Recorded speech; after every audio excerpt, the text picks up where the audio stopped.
Hi, I'm Nina. Welcome to my channel, and I'm here to talk to you about 5 things that you can declutter right now.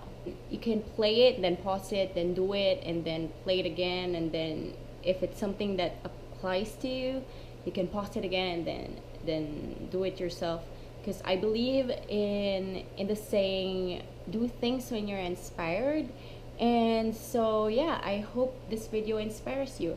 If you're anyone like me who's just starting with this journey of living on less, I encourage you to take my hand and go through this journey with me.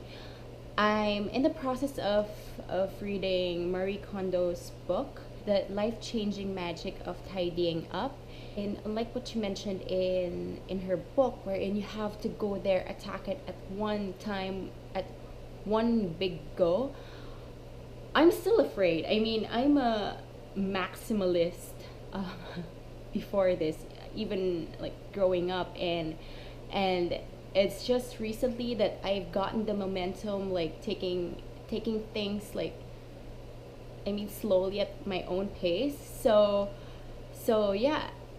So here's the top 5 things that you can declutter right now. So first is your phone and iPad. So your applications on your phone and your iPad can really grow in number, and you wouldn't really notice it because you just swipe through everything, and just everything will just look like it's white noise whenever you see it.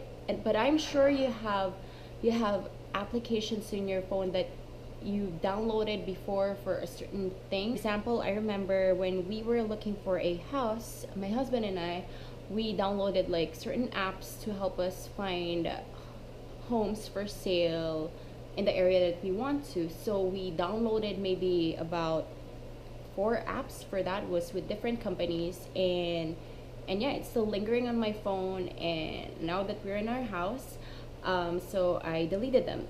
Delete them if it's not applicable to your life right now. Same goes with your iPad. I'm sure there you have games, or you have photo apps that you've downloaded to try it out, or to play around with it from before. But then if you really ended up not really using it for the past couple of months, well, then maybe it's time for them to let go. Number 2, so it has something to do with email, and maybe this one you can do as things go along, because I've gotten to the point wherein whenever I see emails from companies, about sales or anything of that sort, I just swipe them left to delete them right away if it's something that's not interesting to me.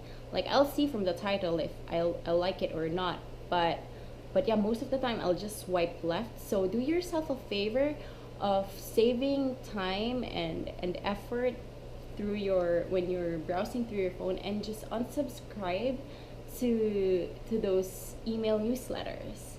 3, so it's something to do with your refrigerator and your pantry, or your cupboard of snacks, or how we call it, it's like a cupboard of happiness here. You have those snacks wherein you just wanted to try it out, those experimental, you're feeling like you want something new to try out. And so you open them and then you try them, and it didn't really excite the wits out of you. So I'm sure you have something like that lying around. Maybe it's time for them to go. Same goes with your fridge. If there's like a mustard or like a mayonnaise that's been lying around there for like forever, maybe they're already expired, and yeah, it's time for a fresh new one.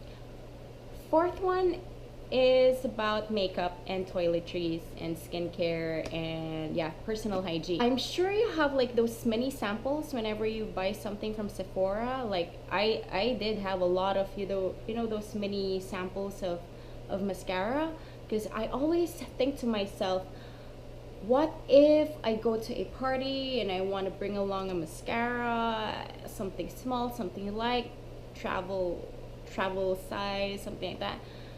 But then I ended up not really bringing them along. And if you have those sample perfumes, you know, those in a tube that comes with whenever you buy or purchase in a pharmacy or Sephora. But then after quite a while, you really don't try them out and you don't test them. Just let them be. You have those big full size ones that already works for you and your go-to whenever you go out. So yeah. Fifth and last one has something to do with eco bags and plastic bags. You know, whenever you purchase, like, let's say a top from, say, H&M, so it would always come in a paper bag or in a plastic bag. And I'm like the type of person who keeps the packaging afterwards, packaging like the plastic bags that you come around with an H&M on it. So anyway, so I store them in two piles or in two bags. So one would have all the paper bags, and I would even arrange them by size, you know, like the biggest to the smallest one, something like that. And I would store them on a big paper bag to hold them all together. And I would also have a separate thing for all the plastics, and I would also fold them nicely and keep them there. And it would just come to a point where it will just get too much. You won't be able to use all of those bags at any point in time, and so maybe it's time for you to just dispose maybe half of it if you can.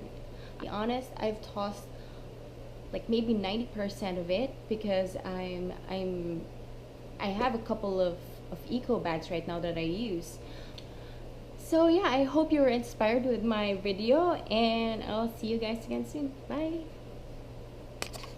I hope you were inspired with my video, and